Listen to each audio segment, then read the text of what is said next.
Hola, bienvenidas y bienvenidos a un nuevo episodio del podcast Los libros de Baker Street. En el episodio de hoy os traigo un nuevo audiorelato que hacía mucho que no os traía uno y yo creo que es una cosa de las que más llaman la atención. Y más si es un audiorelato como el que os traigo hoy, que es un audiorelato de Sherlock Holmes, de Arthur Conan Doyle.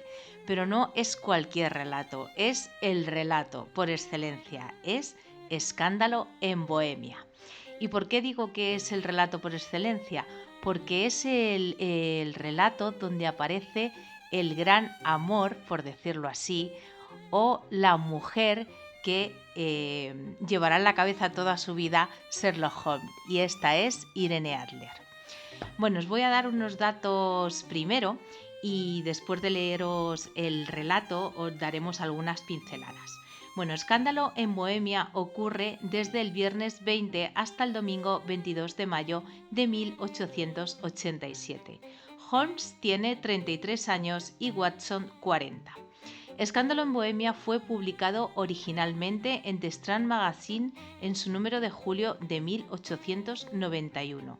Formó posteriormente parte del libro Las aventuras de Sherlock Holmes, publicado en Londres por George Newnes en 1892. Existen 7 casos anteriores no narrados si nos hacemos caso a lo que nos dice Watson. ¿Queréis escuchar uno de los mejores relatos escritos por Arthur Conan Doyle de Sherlock Holmes? Pues no os vayáis, que comenzamos. Escándalo en Bohemia, por Arthur Conan Doyle. 1. Para Sherlock Holmes, ella es siempre la mujer. Rara vez le oí mencionarla de otro modo. A sus ojos, ella eclipsa y domina a todo su sexo. Y no es que sintiera por Irene Adler nada parecido al amor. Todas las emociones, y en especial esa, resultan abominables para su inteligencia fría y precisa, pero admirablemente equilibrada. Siempre lo he tenido por la máquina de observar y razonar más perfecta que ha conocido el mundo, pero como amante no habría sabido qué hacer. Jamás hablaba de las pasiones más tiernas, y si no era con desprecio y sarcasmo. Eran cosas admirables para el observador, excelentes para levantar el velo que cubre los motivos y los actos de la gente, pero para un razonador experto admitir tales intrusiones en su delicado y bien ajustado temperamento equivalía a introducir un factor de distracción capaz de sembrar de dudas todos los resultados de su mente. Para un carácter como el suyo, una emoción fuerte resultaba tan perturbadora como la presencia de arena en un instrumento de precisión o la rotura de una de sus potentes lupas. Y sin embargo, existió para él una mujer, y esta mujer fue la difunta Irene Adler, de dudoso y cuestionable recuerdo. Últimamente había visto poco a Holmes. Mi matrimonio nos había apartado al uno del otro. Mi completa felicidad y los intereses hogareños que se despiertan en el hombre que por primera vez pone casa propia bastaban para absorber toda mi atención. Mientras tanto, Holmes, que odiaba cualquier forma de vida social con toda la fuerza de su alma, Bohemia permaneció en nuestros aposentos de Baker Street, sepultado entre sus viejos libros y alternando una semana de cocaína con otra de ambición, entre la modorra de la droga y la fiera energía de su intensa personalidad. Como siempre, le seguía atrayendo el estudio del crimen y dedicaba sus inmensas facultades y extraordinarios poderes de observación a seguir pistas y aclarar misterios que la policía había abandonado por imposibles. De vez en cuando me llegaba alguna vaga noticia de sus andanzas, su viaje a Odessa para intervenir en el caso del asesinato de Trepov, el esclarecimiento de la extraña tragedia de los hermanos Atkinson en Trincomalee y por último la misión que tan discreta y eficazmente había llevado a cabo para la familia real de Holanda. Sin embargo, aparte de estas señales de actividad que ya me limitaba a compartir con todos los lectores de la prensa diaria, apenas sabía nada de mi antiguo amigo y compañero. Una noche, la del 20 de marzo de 1888, Volvía yo de visitar a un paciente, pues de nuevo estaba ejerciendo la medicina, cuando el camino me llevó por Baker Street. Al pasar frente a la puerta, que también recordaba y que siempre estará asociada en mi mente con mi noviazgo y con los siniestros incidentes del estudio en escarlata, se apoderó de mí un fuerte deseo de volver a ver a Sherlock Holmes y saber en qué empleaba sus extraordinarios poderes. Sus habitaciones estaban completamente iluminadas y al mirar hacia arriba vi pasar 2 veces su figura alta y delgada, una oscura silueta en los visillos. Daba rápidas zancadas por la habitación con aire ansioso, la cabeza hundida sobre el pecho y las manos juntas en la espalda. A mí, que conocía perfectamente sus hábitos y sus humores, su actitud y comportamiento, me contaron toda una historia. Estaba trabajando otra vez. Había salido de los sueños inducidos por la droga y seguía de cerca el rastro de algún nuevo problema. Tiré de la campanilla y me condujeron a la habitación que en parte había sido mía. No estuvo muy efusivo, rara vez lo estaba, pero creo que se alegró de verme. Sin apenas pronunciar palabra, pero con una mirada cariñosa, me indicó una butaca, me arrojó su caja de cigarros y señaló una botella de licor y un sifón que había en la esquina. Luego se plantó delante del fuego y me miró de aquella manera suya tan ensimismada. «El matrimonio le sienta bien», comentó. «Yo diría, Watson, que ha engordado usted 7 libras y media desde la última vez que le vi». 7, respondí. «La verdad, yo diría que algo más. Solo un poquito más, me parece a mí, Watson, y veo que está ejerciendo de nuevo. No me dijo que se proponía volver a su profesión». «Entonces, ¿cómo lo sabe?» «Lo veo, lo deduzco. ¿Cómo sé que hace poco sufrió usted un remojón y que tiene una sirvienta de lo más torpe y descuidada?» «Mi querido Holmes», dije, «esto es demasiado. No me cabe duda de que si hubiera vivido usted hace unos siglos le habrían quemado en la hoguera. Es cierto que el jueves di un paseo por el campo y volví a casa hecho una sopa, pero dado que me he cambiado de ropa, no logro imaginarme cómo ha podido adivinarlo. Y respecto a Mary Jane, es incorregible y mi mujer la ha despedido, pero tampoco me explico cómo lo ha averiguado». Se rió para sus adentros y se frotó las largas y nerviosas manos. «Es lo más sencillo del mundo», dijo. «Mis ojos me dicen que en la parte interior de su zapato izquierdo, donde da la luz de la chimenea, la suela está rayada con 6 marcas casi paralelas. Evidentemente, las ha producido alguien que ha raspado sin ningún cuidado los bordes de la suela para desprender el barro adherido. Así que ya ve. De ahí mi doble deducción de que ha salido usted con mal tiempo y de que posee un ejemplar particularmente maligno y rompebotas de fregona londinense.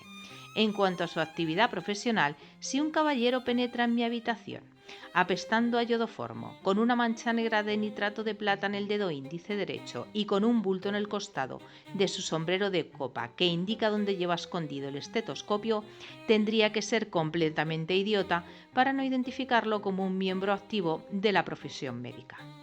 No pude evitar reírme de la facilidad con la que había explicado su proceso de deducción. Cuando le escucho explicar sus razonamientos, comenté: «Todo me parece tan ridículamente simple que yo mismo podría haberlo hecho con facilidad. Y sin embargo, siempre que le veo razonar, me quedo perplejo hasta que me explica usted el proceso, a pesar de que considero que mis ojos ven tanto como los suyos». «Desde luego», respondió, encendiendo un cigarro y dejándose caer en una butaca. «Usted ve, pero no observa. La diferencia es evidente. Por ejemplo, usted habrá visto muchas veces los escalones que llevan desde la entrada hasta esta habitación». «Muchas veces». «¿Cuántas veces?» «Bueno, cientos de veces». «¿Y cuántos escalones hay?» «¿Cuántos? No lo sé». «¿Lo ve? No se ha fijado. Y eso que lo ha visto. A eso me refería. Ahora bien, yo sé que hay 17 escalones, porque no solo he visto, sino que he observado. A propósito, puesto que está usted interesado en estos pequeños problemas y dado que ha tenido la amabilidad de poner por escrito una o dos de mis insignificantes experiencias, quizá le interese esto». Me alargó una carta escrita en papel grueso de color rosa que había estado abierta sobre la mesa. «Esto llegó en el último reparto del correo», dijo. «Léala en voz alta». La carta no llevaba fecha, firma ni dirección. «Esta noche pasará a visitarle a las 8 menos cuarto un caballero que desea consultarle sobre un asunto de la máxima importancia.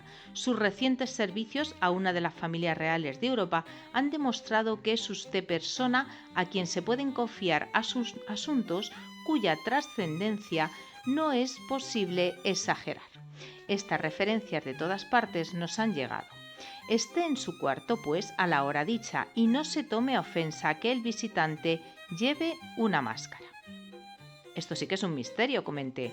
¿Qué cree usted que significa? Aún no dispongo de datos. Es un error capital teorizar antes de tener datos. Sin darse cuenta, uno empieza a deformar los hechos para que se ajusten a la teoría en lugar de ajustar la teoría a los hechos. Pero en cuanto a la carta en sí, ¿qué deduce usted de ella? Examiné atentamente la escritura y el papel en el que estaba escrita. El hombre que la ha escrito es probablemente una persona acomodada, comenté, esforzándome por imitar los procedimientos de mi compañero. Esta clase de papel no se compra por menos de media corona el paquete. Es especialmente fuerte y rígido. Especial, esa es la palabra, dijo Holmes. No es en absoluto un papel inglés. Mírelo contra la luz. Así lo hice, y vi una E grande con una G pequeña y una P y una G grandes con una T pequeña marcada en la fibra misma del papel. ¿Qué le dice esto?, preguntó Holmes. Ni mucho menos la G, el nombre del fabricante, sin duda, o más bien su monograma.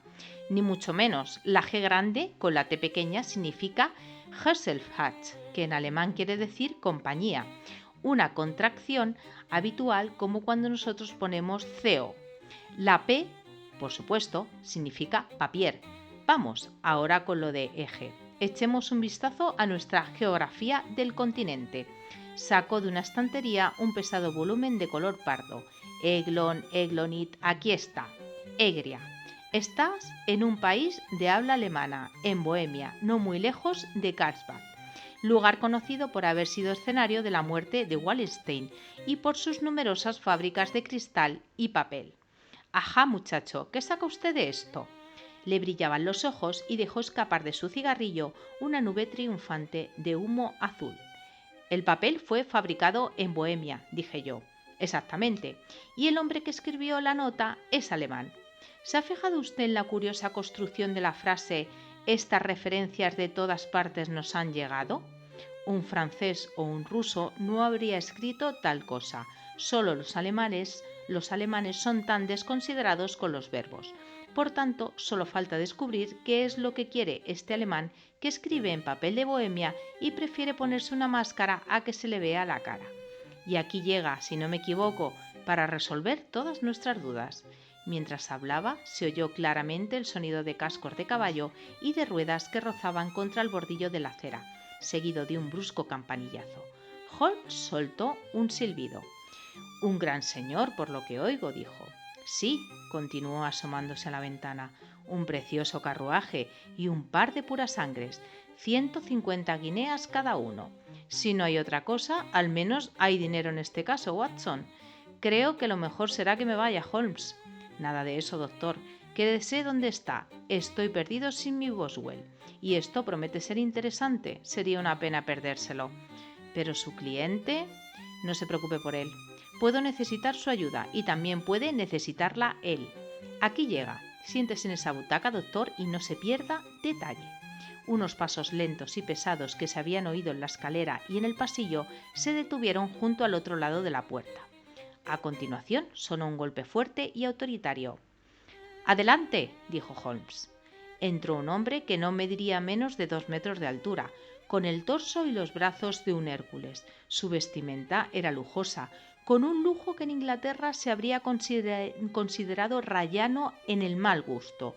Gruesas tiras de astracán adornaban las mangas y el delantero de su carcasa, cruzada, y la capa de color azul oscuro que llevaba sobre los hombros tenía un forro de seda roja como el fuego y se sujetaba al cuello con un broche que consistía en un único y resplandeciente berilo, un par de botas que le llegaban hasta media pantorrilla y con el borde superior orlado de lujosa piel de color pardo completaba la impresión de bárbara opulencia que inspiraba toda su figura. Llevaba en la mano un sombrero de ala ancha y la parte superior de su rostro hasta más abajo de los pómulos estaba cubierta por un antifaz negro, que al parecer acababa de ponerse, ya que aún se lo sujetaba con la mano en el momento de entrar. A juzgar por la parte inferior del rostro, parecía un hombre de carácter fuerte, con labios gruesos un poco caídos y un mentón largo y recto que indicaba un carácter resuelto, llevado hasta los límites de la obstinación. ¿Recibió usted mi nota?, preguntó con voz grave y ronca y un fuerte acento alemán. Le dije que vendría a verle. Nos miraba a uno y a otro como si no estuviera seguro de a quién dirigirse. Por favor, tome asiento, dijo Holmes. Este es mi amigo y colaborador, el Dr. Watson, que de vez en cuando tiene la amabilidad de ayudarme en mis casos. ¿A quién tengo el honor de dirigirme? Puede usted dirigirse a mí como Conde von Kram, noble de Bohemia. He de suponer que este caballero, su amigo, es hombre de honor y discreción en quien puedo confiar para un asunto de la máxima importancia. De no ser así, preferiría muy mucho comunicarme con usted solo. Me levanté para marcharme, pero Holmes me cogió por la muñeca y me obligó a sentarme de nuevo. ¿O los dos? O ninguno, dijo. Todo lo que desee decirme a mí puede decirlo delante de este caballero. El conde encogió sus anchos hombros. Entonces debo comenzar, dijo, por pedirles a los dos que se comprometan a guardar el más absoluto secreto durante 2 años, al cabo de los cuales el asunto ya no tendrá importancia. Por el momento no exagero al decirles que se trata de un asunto de tal peso que podría afectar a la historia de Europa. Se lo prometo, dijo Holmes. ¿Y yo? Tendrán que perdonar esta máscara, continuó nuestro extraño visitante. La augusta persona a quien represento no desea que se conozca a su agente y debo confesar desde este momento que el título que acabo de atribuirme no es exactamente el mío. Ya me había dado cuenta de ello, dijo Holmes secamente. Las circunstancias son muy delicadas y es preciso tomar toda clase de precauciones para sofocar lo que podría llegar a convertirse en un escándalo inmenso que comprometiera gravemente a una de las familias reinantes de Europa. Hablando claramente, el asunto concierne a la gran casa de Ormstein, reyes hereditarios de Bohemia. También me había dado cuenta de eso, dijo Holmes, acomodándose en su butaca y cerrando los ojos. Nuestro visitante se quedó mirando con visible sorpresa la lánguida figura recostada del hombre que sin duda le había sido descrito como el razonador más incisivo y el agente más energético de Europa. Holmes abrió lentamente los ojos y miró con impaciencia a su gigantesco cliente. Si su majestad condescendiese a exponer su caso, dijo, estaría en mejores condiciones de ayudarle. El hombre se puso en pie de un salto y empezó a recorrer la habitación de un lado a otro, presa de incontenible agitación. Luego, con un gesto de desesperación, se arrancó la máscara de la cara y la tiró al suelo. «Tiene usted razón», exclamó, «soy el rey. ¿Por qué habría de ocultarlo?» «¿Por qué, en efecto?», murmuró Holmes. «Antes de que vuestra majestad pronunciara una palabra, yo ya sabía que me dirigía a Guillermo Gonstein-Sigismundo von Holstein, gran duque de Kassel-Falstein y rey hereditario de Bohemia. Pero usted comprenderá», dijo nuestro extraño visitante, sentándose de nuevo y pasándose la mano por la frente blanca y despejada, «usted comprenderá que no estoy acostumbrado a realizar personalmente esta clase de gestiones. Sin embargo, el asunto era tan delicado que no podía confiárselo a un agente sin ponerme en su poder. He venido de incógnito desde Praga con el fin de consultarle». «Entonces, consúlteme, por favor», dijo Holmes cerrando una vez más los ojos.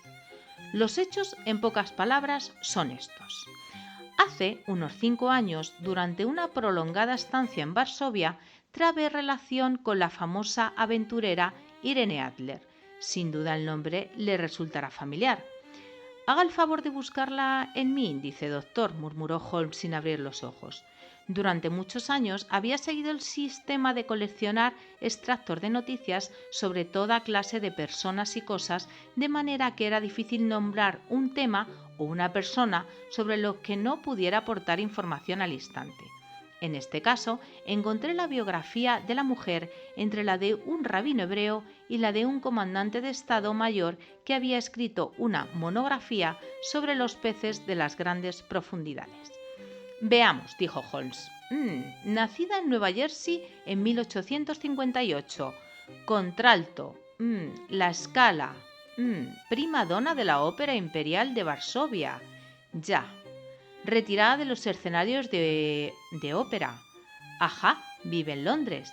Vaya, según creo entender, vuestra majestad tuvo un enredo con esta joven, le escribió algunas cartas comprometedoras y ahora desea recuperar dichas cartas. Exactamente, pero ¿cómo? ¿Hubo un matrimonio secreto? No. ¿Algún certificado o documento legal?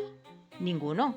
Entonces no comprendo a vuestra majestad si esta joven sacara a relucir las cartas con propósito de chantaje o de cualquier otro tipo, ¿cómo iba a demostrar su autenticidad?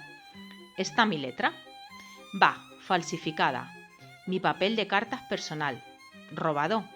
Mi propio sello. Imitado. Mi fotografía. Comprada. Estábamos los dos en la fotografía. Válgame Dios, esto está muy mal, verdaderamente. Vuestra Majestad ha cometido una indiscreción. Estaba loco, trastornado. Os habéis comprometido gravemente. Entonces era solo príncipe heredero, era joven. Ahora mismo solo tengo 30 años. Hay que recuperarla. Lo hemos intentado en vano. Vuestra Majestad tendrá que pagar. Hay que comprarla. No quiere venderla. Entonces robarla. Se ha intentado 5 veces. En 2 ocasiones, ladrones pagados por mí registraron su casa. Una vez extraviamos su equipaje durante un viaje. 2 veces ha sido asaltada. Nunca hemos obtenido resultados. ¿No se ha encontrado ni rastro de la foto? Absolutamente ninguno. Holmes se echó a reír. Sí que es un bonito problema, dijo. Pero para mí es muy serio, replicó el rey en tono de reproche. Mucho, es verdad. ¿Y qué se propone ella hacer con la fotografía? Arruinar mi vida.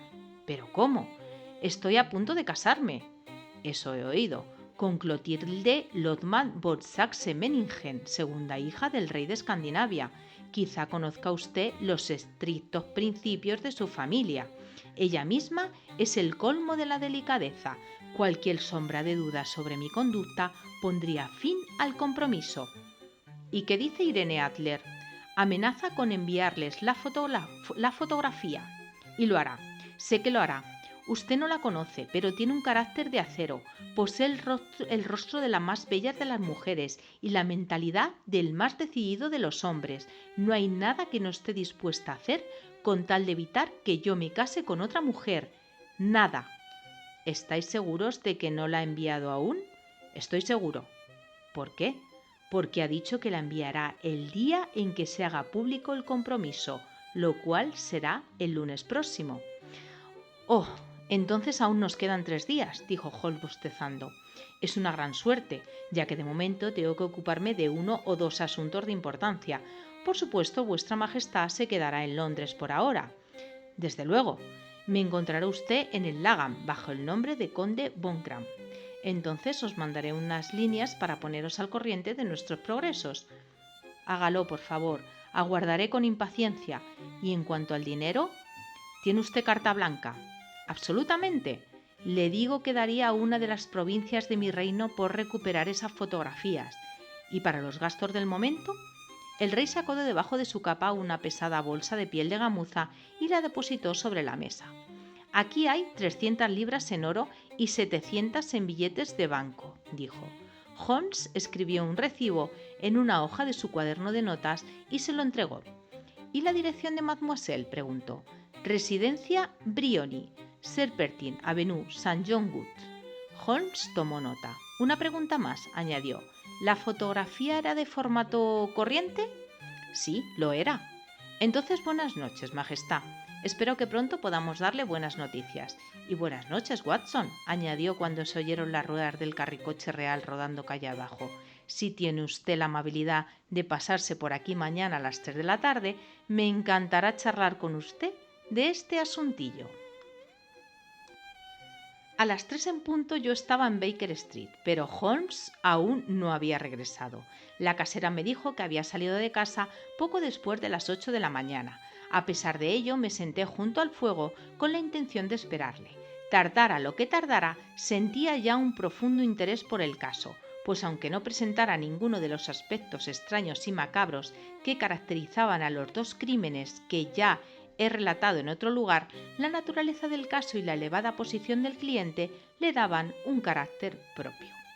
La verdad es que, independientemente de la clase de investigación que mi amigo tuviera entre manos, había algo en su manera magistral de captar las situaciones y en sus agudos e incisivos razonamientos que hacía que para mí fuera un placer estudiar su sistema de trabajo y seguir los métodos rápidos y sutiles con los que desentrañaba los misterios más enrevesados. Tan acostumbrado estaba yo a sus invariables éxitos que ni se me pasaba por la cabeza la posibilidad de que fracasara.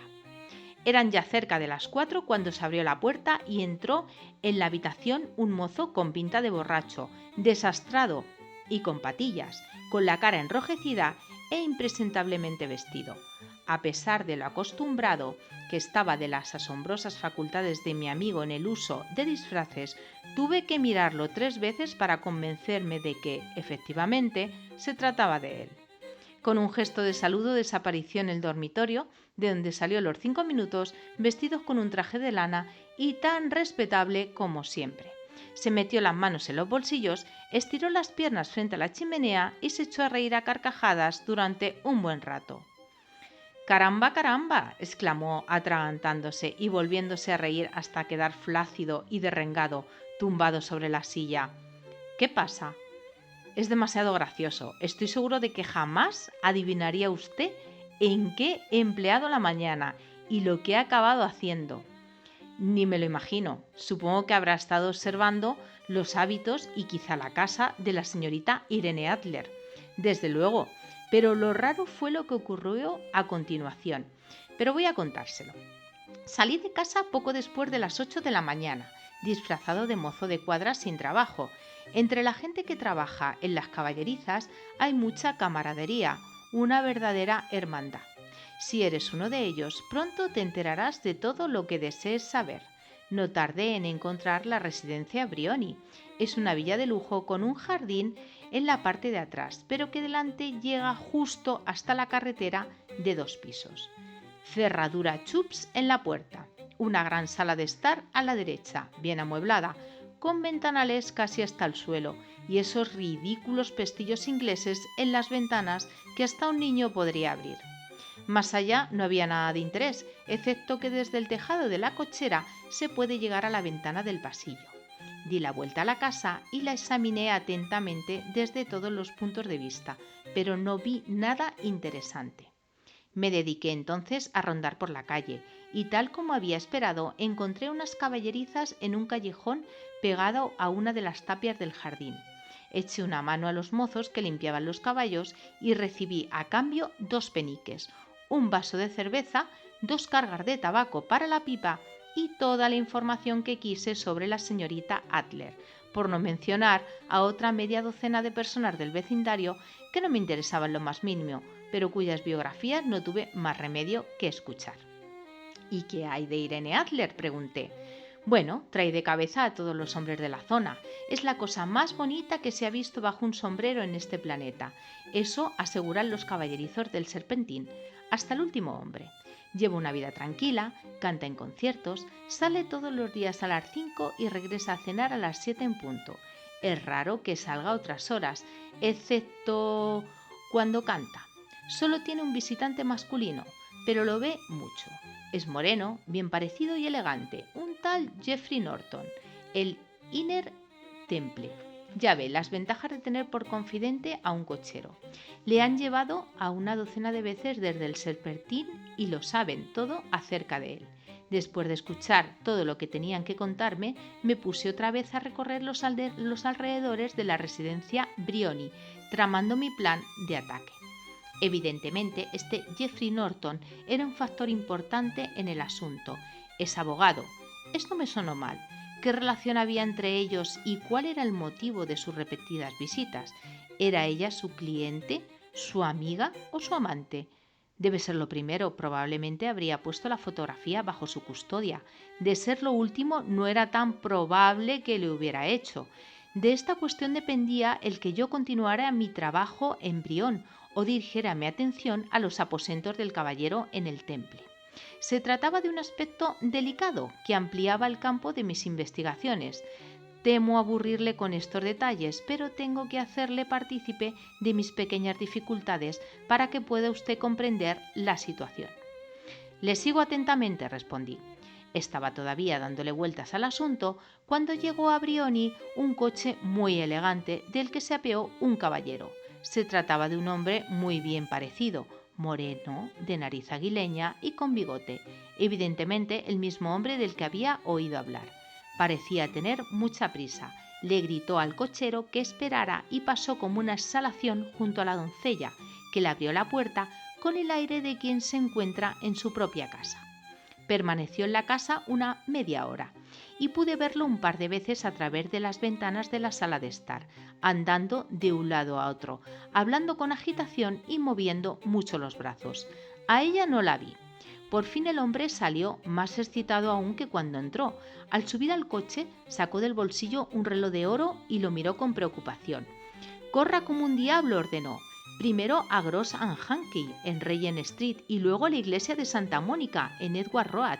Media guinea si lo hace en 20 minutos». Allá se fueron, y yo me preguntaba si no convendría seguirlos, cuando por el callejón apareció un pequeño y bonito landó cuyo cochero llevaba la levita a medio abrochar, la corbata debajo de la oreja y todas las correas del aparejo salidas de las hebillas. Todavía no se había parado cuando ella salió disparada por la puerta y se metió en el coche. Solo pude echarle un vistazo, pero se trata de una mujer deliciosa, con una cara por la que un hombre se dejaría matar. «A la iglesia de Santa Mónica, John», ordenó, «y medio soberano si llegas en 20 minutos». Aquello era demasiado bueno para perdérselo, Watson. Estaba dudando si hacer el camino corriendo o agarrarme a la trasera del landó cuando apareció un coche por la calle. El cochero no parecía muy interesado en un pasajero tan andrajoso, pero yo me metí dentro antes de que pudiera poner objeciones. «A la iglesia de Santa Mónica», dije, «y medio soberano si llega en 20 minutos». Eran las 12 menos 25 y desde luego estaba clarísimo lo que se estaba cociendo. Mi cochero se dio bastante prisa, no creo haber ido tan rápido en la vida, pero los otros habían llegado antes. El coche y el landó, con los caballos sudorosos, se encontraban ya delante de la puerta cuando nosotros llegamos. Pagué al cochero y me metí corriendo en la iglesia. No había ni un alma, con excepción de las 2 personas que yo había seguido y de un clérigo con sobrepelliz que parecía estar amonestándolos. Los 3 se encontraban de pie formando un grupito delante del altar. Avancé despacio por el pasillo lateral como cualquier despreocupado que entra en una iglesia. De pronto, para mi sorpresa, los 3 del altar se volvieron a mirarme y Geoffrey Norton vino corriendo hacia mí tan rápido como pudo. «Gracias a Dios», exclamó, «usted servirá. Venga, venga». «¿Qué pasa?», pregunté yo. «Venga, hombre, venga. 3 minutos más y no será legal». Prácticamente me arrastraron al altar y antes de darme cuenta de dónde estaba, me encontré murmurando respuestas que alguien me susurraba al oído, dando fe de cosas de las que no sabía nada y en general ayudando al enlace matrimonial de Irene Adler, soltera, con Geoffrey Norton, soltero. Todo se hizo en un instante y allí estaban el caballero dándome las gracias por un lado y la dama por el otro, mientras el clérigo me miraba resplandeciente por delante. Es la situación más ridícula en que me he encontrado en la vida y pensar en ello es lo que me hacía reír hace un momento. Parece que había alguna irregularidad en su licencia, que el cura se negaba rotundamente a casarlos sin que hubiera algún testigo y que mi feliz aparición libró al novio de tener que salir a la calle en busca de un padrino. La novia me dio un soberano y pienso llevarlo en la cadena del reloj como recuerdo de esta ocasión. «Es un giro bastante inesperado de los acontecimientos», dije. «¿Y qué pasó luego?» Bueno, me di cuenta de que mis planes estaban a punto de venirse abajo.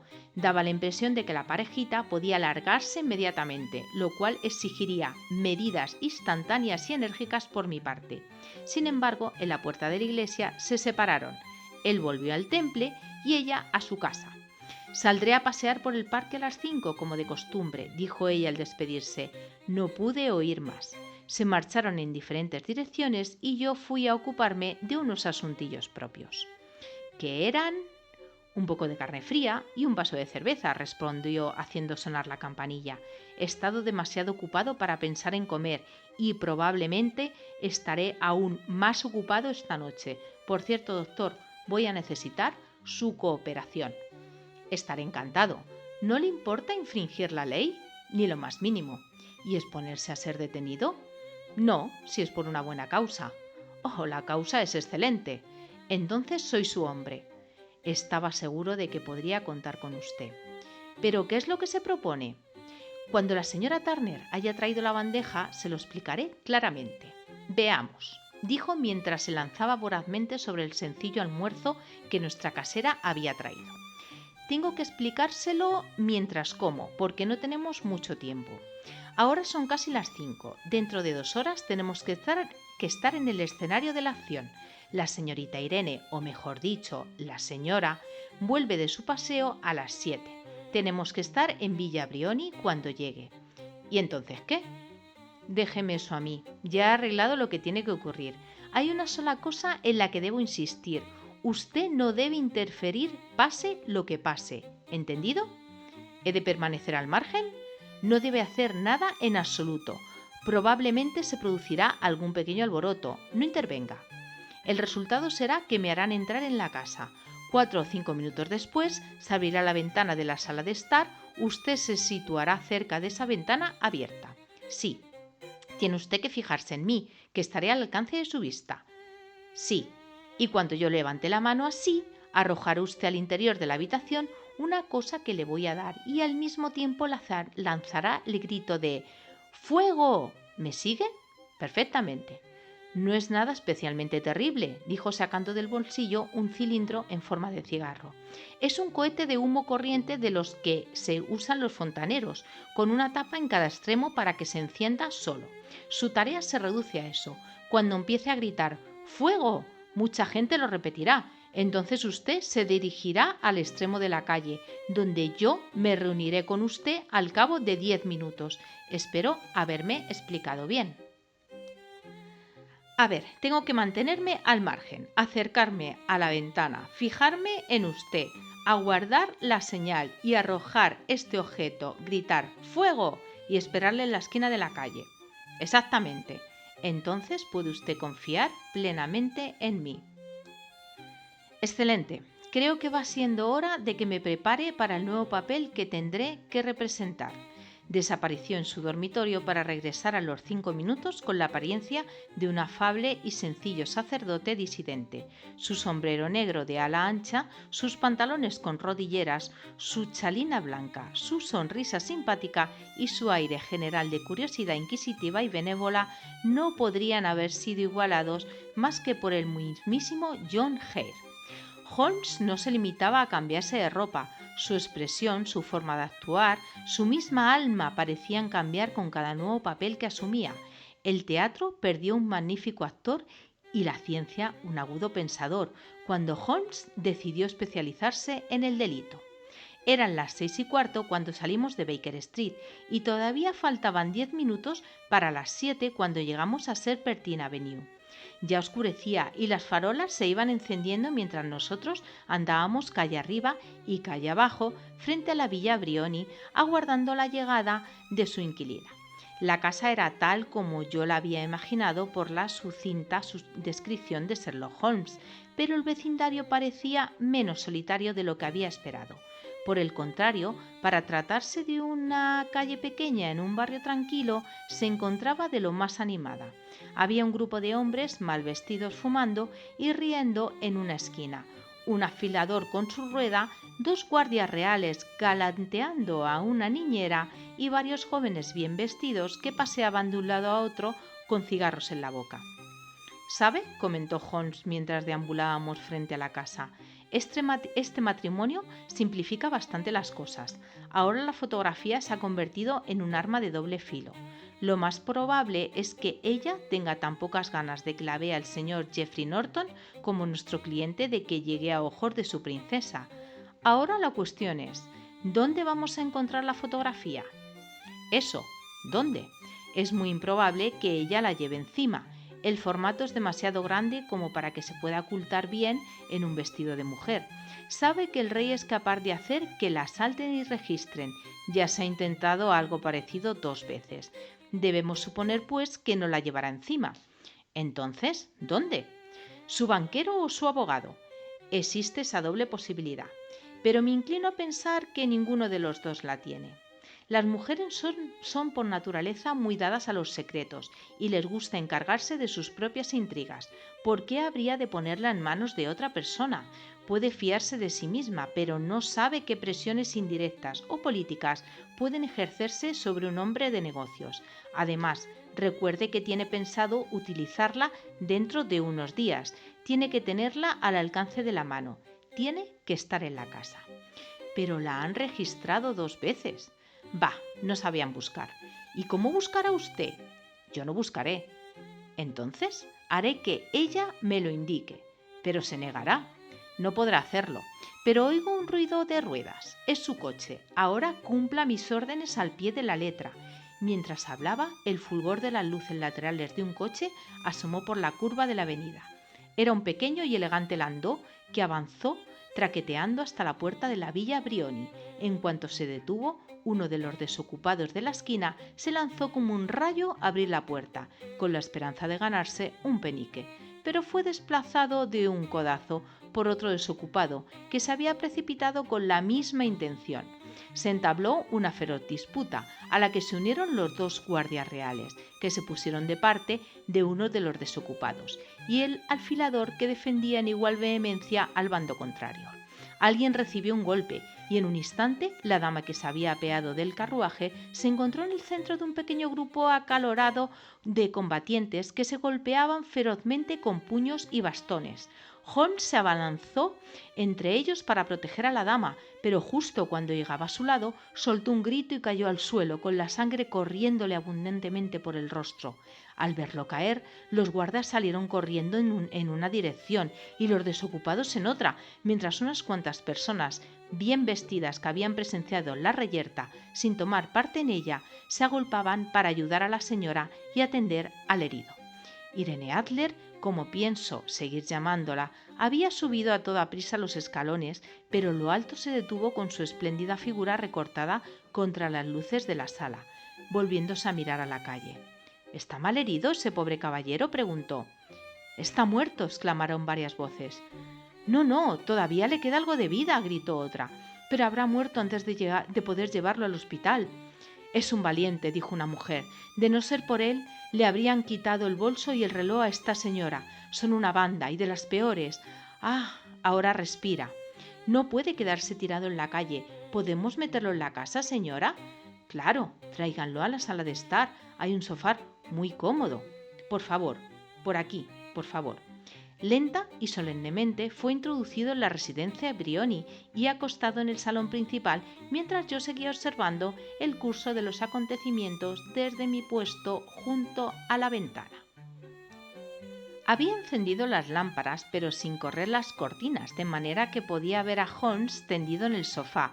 Ignoro si en aquel momento él sentía algún tipo de remordimiento por el papel que estaba representando, pero sí sé que yo nunca me sentí tan avergonzado de mí mismo como entonces al ver a la hermosa criatura contra la que estaba conspirando y la gracia y amabilidad con que atendía al herido.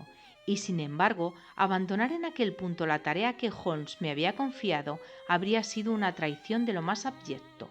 Así pues, hice de tripas corazón y saqué el cohete de humo de debajo de mi impermeable. Al fin y al cabo, pensé, no vamos a hacerle ningún daño, solo vamos a impedirle que haga daño a otro. Holmes se había sentado en el diván y le vi moverse como si le faltara aire. Una doncella se apresuró a abrir la ventana. En aquel preciso instante la vi levantar la mano y, obedeciendo su señal, arrojé el cohete dentro de la habitación mientras gritaba «¡Fuego!».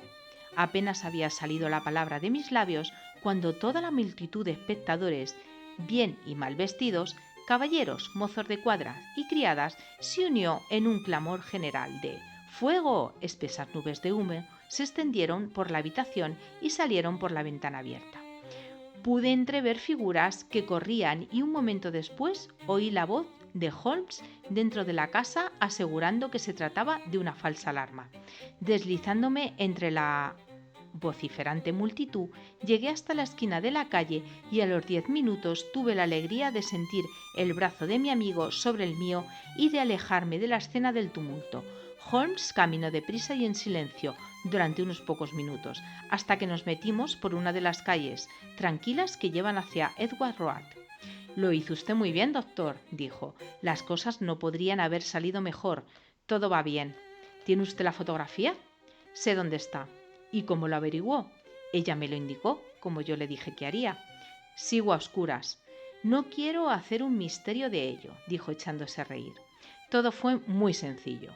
Naturalmente, usted se daría cuenta de que todos los que había en la calle eran cómplices, estaban contratados para esta tarde».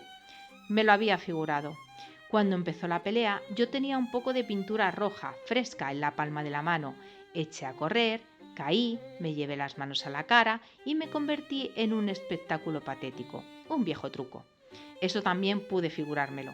Entonces me llevaron dentro. Ella tenía que dejarme entrar. ¿Cómo habría podido negarse?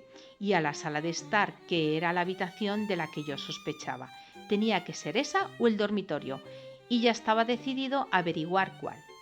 Me tendieron en el sofá. Hice como que me faltaba el aire. Se vieron obligados a abrir la ventana y usted tuvo la oportunidad.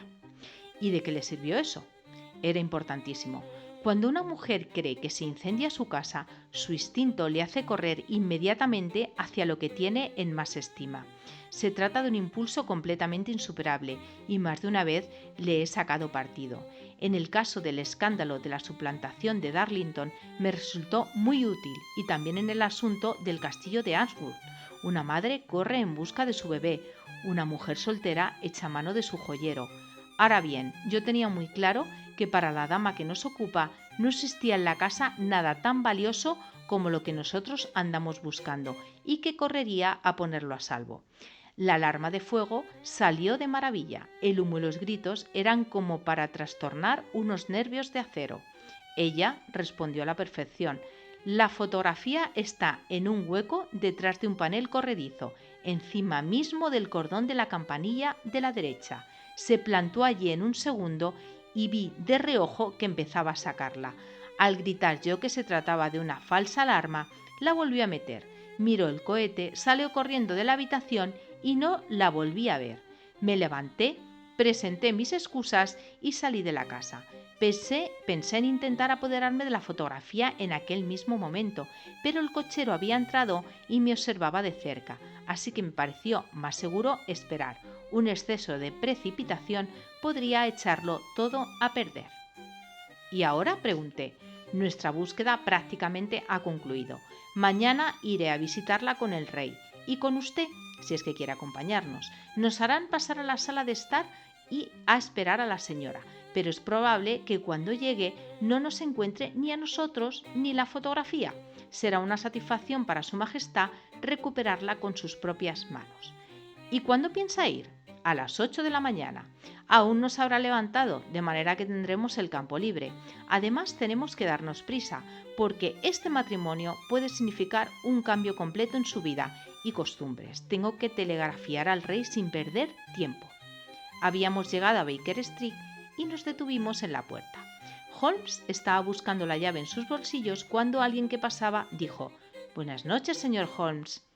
Había en aquel momento varias personas en la acera, pero el saludo parecía proceder de un joven delgado, con impermeable, que había pasado deprisa a nuestro lado. «Esa voz la he oído antes», dijo Holmes mirando fijamente la calle mal iluminada. «Me pregunto quién demonios podrá ser». 3. Aquella noche dormí en Baker Street y estábamos dando cuenta de nuestro café con tostadas cuando el rey de Bohemia se precipitó en la habitación. «¿Es verdad que la tiene?», exclamó agarrando a Sherlock Holmes por los hombros y mirándolo ansiosamente a los ojos. «Aún no». «¿Pero tiene esperanzas?» «Tengo esperanzas». «Entonces vamos, no puedo contener mi impaciencia. Tenemos que conseguir un coche». «No, mi carruaje está esperando». «Bien, eso simplifica las cosas». Bajamos y nos pusimos otra vez en marcha hacia la Villa Brioni. Irene Adler se ha casado, comentó Holmes. ¿Se ha casado? ¿Cuándo? Ayer. ¿Pero con quién? Con un abogado inglés apellidado Norton. Pero no es posible que le ame. Espero que sí le ame. ¿Por qué espera tal cosa? Porque eso libraría a vuestra majestad de todo temor a futuras molestias. Si ama a su marido, no ama a vuestra majestad. Si no ama a vuestra majestad, no hay razón para que interfiera en los planes de vuestra majestad. Es verdad, y sin embargo, en fin, ojalá ella hubiera sido de mi condición, que reina habría sido. Y con esto se hundió en un silencio taciturno que no se rompió hasta que nos detuvimos en Serpentine Avenue. La puerta de la Villa Brioni estaba abierta y había una mujer mayor de pie en los escalones de la entrada. Nos miró con ojos sardónicos mientras bajábamos del carricoche. «El señor Sherlock Holmes, supongo», dijo. «Yo soy el señor Holmes», respondió mi compañero dirigiéndole una mirada interrogante y algo sorprendida. «En efecto, mi señora me dijo que era muy probable que viniera usted. Se marchó esta mañana con su marido en el tren de las 5:15 de Charing Cross, rumbo al continente». «¿Cómo?». Sherlock Holmes retrocedió tambaleándose, poniéndose blanco de sorpresa y consternación. «¿Quiere decir que se ha marchado de Inglaterra?» «Para no volver». «¿Y los papeles?», preguntó el rey con voz ronca. «Todo se ha perdido». «Veremos». Hall pasó junto a la sirvienta y se precipitó en la sala, seguido por el rey y por mí. El mobiliario estaba esparcido en todas direcciones, con estanterías desmontadas y cajones abiertos, como si la señora los hubiera vaciado a toda prisa antes de escapar. Holmes corrió hacia el cordón de la campanilla, arrancó una tablilla corrediza y, metiendo la mano, sacó una fotografía y una carta. La fotografía era de la propia Irene Adler en traje de noche. La carta estaba dirigida al señor Sherlock Holmes para dejar hasta que la recojan. Mi amiga la abrió y los tres la leímos juntos. Estaba fechada la medianoche anterior y decía lo siguiente: «Mi querido señor Sherlock Holmes, la verdad es que lo hizo usted muy bien. Me tomó completamente por sorpresa. Hasta después de la alarma de fuego no sentí la menor sospecha, pero después, cuando comprendí que me había traicionado a mí misma, me puse a pensar. Hace meses que me habían advertido contra usted. Me dijeron que, si el rey contrataba a un agente, eso sería sin duda usted. Hasta me habían dado su dirección. Y a pesar de todo, usted me hizo revelarle lo que quería saber. Aún después de entrar en sospecha, me hacía difícil pensar mal de un viejo clérigo tan simpático y amable, pero como saben, también tengo yo experiencia como actriz. Las ropas de hombre no son nada nuevo para mí. Con frecuencia me aprovecho de la libertad que ofrecen. Ordené a John, el cochero, que le vigilara. Corrí al piso de arriba, me puse mi ropa de paseo, como yo la llamo, y bajé justo cuando usted salía. Bien, le seguí hasta su puerta y así me aseguré de que en efecto yo era objeto de interés para el célebre Sherlock Holmes. Entonces, un tanto imprudentemente, le deseé buenas noches y me dirigí al temple para ver a mi marido. Los dos estuvimos de acuerdo en que, cuando te persigue un antagonista tan formidable, el mejor recurso es la huida. Así pues, cuando llegue usted esta mañana, se encontrará el nido vacío. En cuanto a la fotografía, su cliente puede quedar tranquilo. Amo y soy amada por un hombre mejor que él. El rey puede hacer lo que quiera, sin encontrar obstáculos por parte alguna a quien él ha tratado injusta y cruelmente.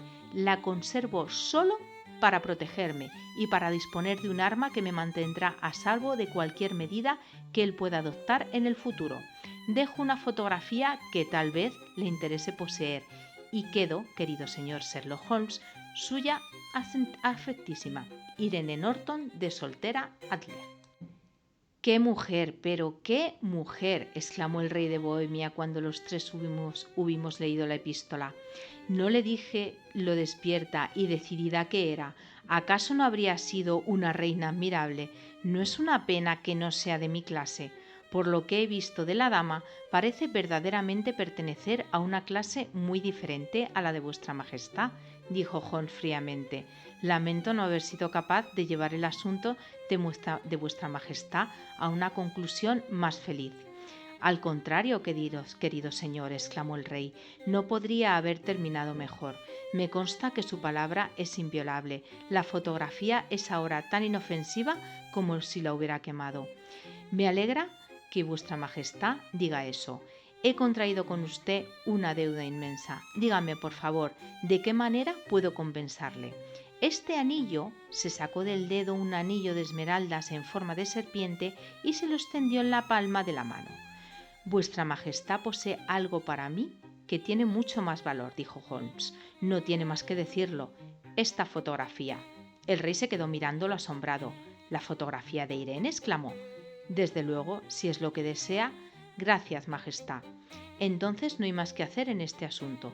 Tengo el honor de desearos un buen día. Hizo una inclinación, se dio la vuelta sin prestar atención a la mano que el rey le tendía y se marchó conmigo a sus aposentos. Y así fue como se evitó un gran escándalo que pudo haber afectado al reino de Bohemia y cómo los planes más perfectos de Sherlock Holmes se vieron derrotados por el ingenio de una mujer. Él solía hacer bromas acerca de la inteligencia de las mujeres, pero últimamente no le he oído hacerlo, y cuando habla de Irene Adler o menciona su fotografía es siempre con el honroso título de La mujer. Fin. Estoy muy orgullosa de haber compartido con vosotros este relato, uno de los mejores de Arthur Conan Doyle como protagonista Sherlock Holmes. A continuación os voy a leer un pequeño extracto un pequeño comentario de texto, por así decirlo, de este relato. Es bastante curioso, si os interesa, quedar a escucharlo. Vamos a ver, la cuestión primera es si Watson tiene celos.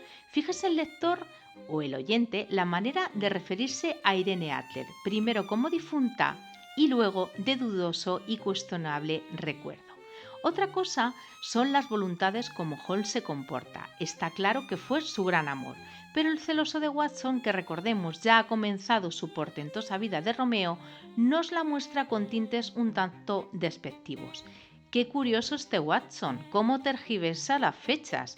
Nos dice que la acción no transcurre en 1887, sino en 1888, cuando, cotejando los datos referentes a los personajes y los acontecimientos que les envuelven, la fecha correcta es la primera citada. ¿Por qué?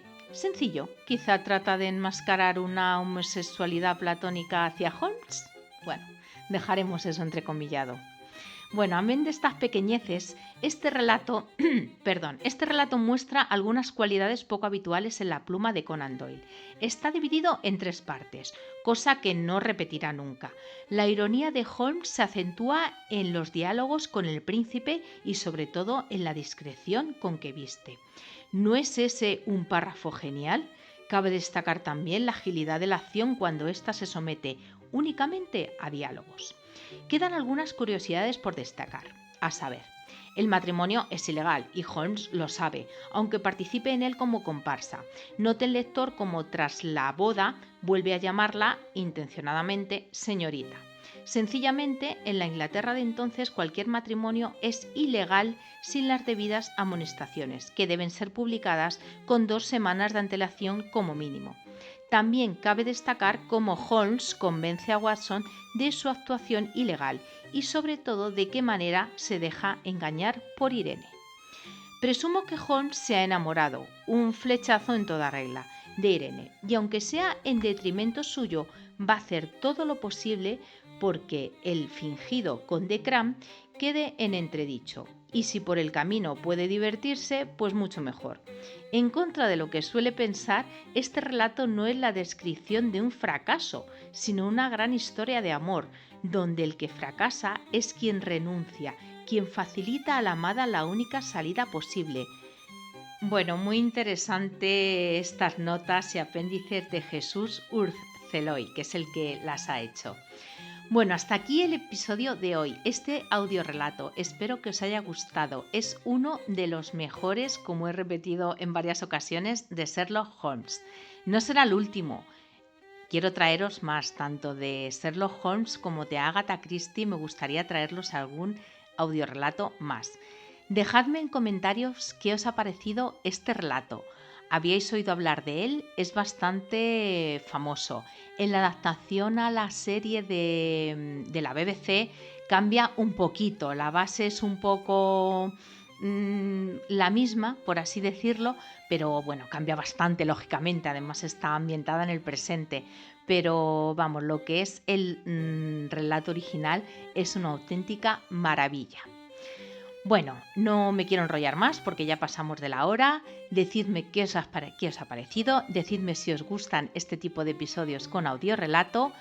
Y, como siempre, el momento spam, el que os recuerdo que paséis por mi blog, loslibrosdebakerstreet.com, que me sigáis en Instagram, donde voy colgando las lecturas que voy haciendo y también os voy informando de estas publicaciones que hago, tanto en el blog como en el podcast, y que, independientemente de la plataforma que me estéis escuchando, os suscribáis a mi podcast, que me ayudáis mucho y también me hacéis crecer enormemente. Y sin más, me despido con un saludo hasta el próximo episodio. ¡Adiós!